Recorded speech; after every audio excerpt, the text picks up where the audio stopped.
Hi friends, welcome to Kavitha's kitchen. ఈరోజు మన వీడియోలో చికెన్ దమ్ బిర్యానీ మంచి టేస్టీగా మంచి రుచితో ఎలా చేయాలో పర్ఫెక్ట్ కొలతలతో చూపించబోతున్నాను. అలాగే ఈ చికెన్ బిర్యానీ కుక్కర్లో చేయాలంటే ఒక క్వాంటిటీ వరకు మాత్రమే ప్రిపేర్ చేసుకోవచ్చు. అలా కాకుండా ఇంటికి చుట్టాలు వచ్చినా ఎక్కువ ప్రిపేర్ చేయాలన్నా కుక్కర్లో చేయడం అంత వీలు కాదు. సో ఈ గిన్నెలో ఈజీగా పర్ఫెక్ట్ కొలతలతో ఎలా చేయాలో క్లియర్గా ఈ వీడియోలో చూపించబోతున్నాను. ఇలా మీరు ఎన్ని కిలోలైనా చాలా ఈజీగా ప్రిపేర్ చేసుకోవచ్చు. టేస్ట్ అయితే చాలా అంటే చాలా బాగుంటుందండి. అన్నం పొడి పొడిగా సాఫ్ట్గా ఉడికిన చికెన్ ముక్కలతో బిర్యానీ రుచితో చాలా అంటే చాలా బాగుంటుంది. మరి లేట్ చేయకుండా ఈ చికెన్ బిర్యానీని ఎలా ప్రిపేర్ చేసుకోవాలో చూద్దాం రండి. ఇప్పుడు ఇందులోకి సన్నగా తరిగిన ఉల్లిపాయల్ని తీసుకొని ఫ్రై చేయండి. ఇక్కడ నేను 4 మీడియం సైజు ఉల్లిపాయల్ని ఇలా సన్నగా తరిగి తీసుకున్నాను. సో ఇలా తీసుకున్న ఉల్లిపాయల్ని ఒక స్టవ్ పైన ఒక కడాయి పెట్టుకొని అందులో డీప్ ఫ్రైకి సరిపడా ఆయిల్ని వేసి అందులో మనం సన్నగా కట్ చేసి పెట్టుకున్న ఉల్లిపాయల్ని డీప్ ఫ్రై చేసుకోవాలి.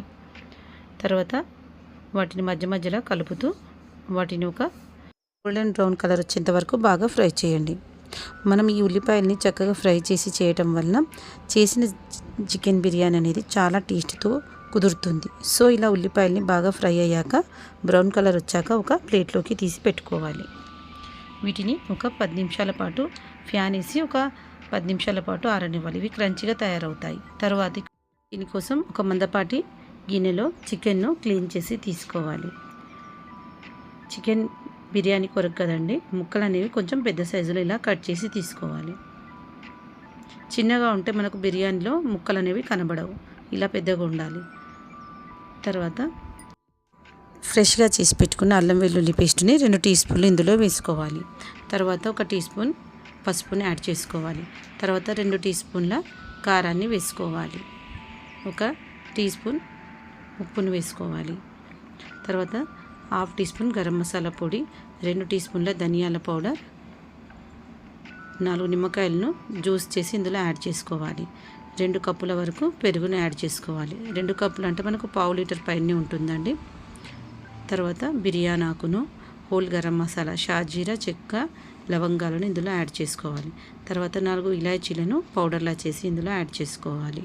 తర్వాత ఇందులోకి ఒక 10 నుంచి 15 వరకు పచ్చిమిర్చిని సన్నగా కట్ చేసి ఇందులో వేసుకోవాలి.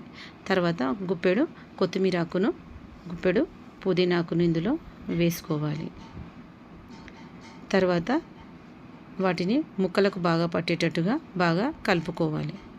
ఇలా కలపడం వల్ల మనకు ముక్క అనేది జ్యూసీగా ఉంటుంది. ఇందాక ఫ్రై చేసి పెట్టుకున్న ఫ్రైడ్ ఆనియన్ను ఇందులో వేసి బాగా కలుపుకోవాలి.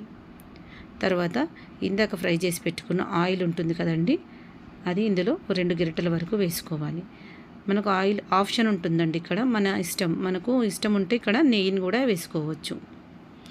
ఇలా వేసుకొని ముక్కలను బాగా కలిపి ఒక 30 నిమిషాల పాటు పక్కన పెట్టుకోవచ్చు. 30 నుంచి ఒక 1 అవర్ వరకు కూడా మనం ఇది పక్కన పెట్టుకొని తర్వాత మనం ఒక మందపాటి గిన్నెని తీసుకొని అందులో నేను 1 కేజీ వరకు బాస్మతి రైస్ని తీసుకున్నానండి. 1 కేజీ చికెన్కు 1 కేజీ రైస్ని తీసుకొని ఇందులో వాటర్ పోసుకొని ఒక 2-3 సార్లు వరకు బాగా కడుక్కున్నాను. కడిగి ఇందులోకి మంచినీళ్ళను పోసుకొని ఒక 15 నిమిషాల పాటు పక్కన పెట్టుకోవాలి. అందరూ ఒక 1/2 అవర్ అంటారు, కానీ 1/2 అవర్ పెడితే మనకు బియ్యం అనేది విరిగిపోతుంది. ఒక 15 నిమిషాలు అయితే దీనికి సరిపోతుంది. దీన్ని 15 నిమిషాల పాటు పక్కన పెట్టాక తర్వాత ఇందులోకి సరిపడా ఉప్పు, గుప్పెడు కొత్తిమీర ఆకు, గుప్పెడు పుదీనా ఆకు, బిర్యానీ ఆకును వేసుకొని తర్వాత 1 ఇంచు వరకు చెక్కను, 3 ఇలాచీ, ఒక 1/2 టీ స్పూన్ వరకు షాజీరా, ఒక 1/2 టీ స్పూన్ వరకు ఆయిల్ని వేసుకొని బాగా కలుపుకోవాలి. రైస్ విరిగిపోయేంత వరకు కలపొద్దు, పైన కలపాలి. తర్వాత ఉప్పుని ఎక్కువ వేసుకోవాలండి. మనం రుచి చూస్తే ఉప్పు అనేది ఇక్కడ అల్లం వెల్లుల్లి పేస్ట్ వేసుకోవాలి. మనం రుచి చూస్తే వాటర్ అనేది చాలా ఉప్పుగా ఉండాలి.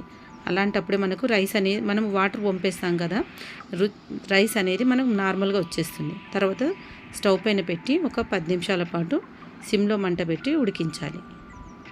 తర్వాత ఒకసారి మూత తీసి చూడాలి రైస్ ఉడికిందో లేదో. ఒకసారి పైన కలపాలండి. గట్టిగా మనము అంటే రైస్ అనేది విరిగిపోతుంది. చూడండి ఇలా అని మూత పెట్టేసి ఒక 10 నిమిషాల పాటు రైస్ని ఉడకనివ్వాలి. తర్వాత ఒకసారి మనం మధ్య మధ్యలో కలుపుతూ చెక్ చేసుకోవాలి రైస్ ఉడికిందో లేదో.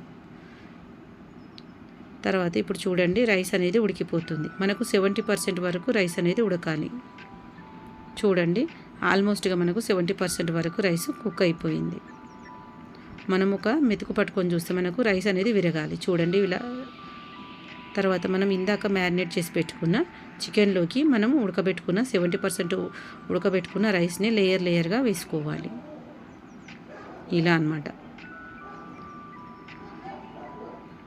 లేయర్గా వేస్తూ రైస్ని మొత్తం మన ప్యాన్లో స్ప్రెడ్ చేసుకోవాలి. చూడండి ఇలా చేయాలి. తర్వాత ఇందాక ఫ్రై చేసి పెట్టుకున్న ఆనియన్ను దీనిపైన గార్నిష్ చేసుకోవాలి. ఇలా వేయడం వల్ల మనకు బిర్యానీ అనేది చాలా టేస్ట్ వస్తుంది. తర్వాత దీనిపైన మనం ఇందాక ఫ్రై చేసి పెట్టుకున్న ఆనియన్ ఆయిల్ ఉంటుంది కదండి, దాన్ని నేను పైన 2 గరిటెల వరకు వేసుకున్నాను. మనకి ఇష్టం ఉంటే ఇక్కడ నెయ్యిని కూడా వేసుకోవచ్చు. పైన 2 టేబుల్ స్పూన్ల పుదీనా తరుగును వేసుకోవాలి. తర్వాత దీన్ని టిష్యూ పేపర్తో దమ్ చేసుకోవచ్చు లేదా పిండితోనైనా సీల్ చేసుకోవచ్చు. నా దగ్గర సిల్వర్ కవర్ ఉందండి, దీంతో నేను మొత్తం ర్యాప్ చేసి పెట్టుకున్నాను. కవర్ చేశాక 10 నుంచి 15 నిమిషాల పాటు లో ఫ్లేమ్లో దమ్ చేసుకోవాలి. ఇప్పుడు స్టవ్ ఆఫ్ చేసుకుని చెక్ చేసుకోవాలి. మనకు పర్ఫెక్ట్గా కుక్ అయ్యింది అనిపిస్తేనే దించేసుకోవాలి. దించేసుకున్నాక 10 నుంచి 15 నిమిషాల తర్వాత సర్వ్ చేసుకోవాలి.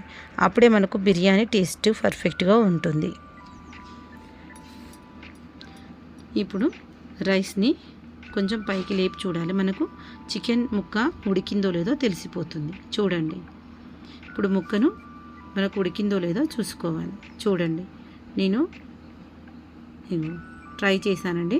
చికెన్ అనేది చాలా బాగా ఉడికిపోయింది. చాలా perfect Hyderabad chicken dum biryani ready. మీరు కూడా ట్రై చేసి మీకు ఎలా కుదిరిందో కామెంట్లో నాకు తెలియజేయండి. సండే స్పైసీగా కానీ ఇంటికి చుట్టాలు వచ్చినప్పుడు కానీ మంచి టేస్టీగా చక్కని చికెన్ బిర్యానీ చేసుకోవాలనిపించినప్పుడు కానీ ఇలా ప్రిపేర్ చేసుకోండి. ఇంట్లో అందరూ కూర్చొని కడుపు నిండా తినేసేయచ్చు.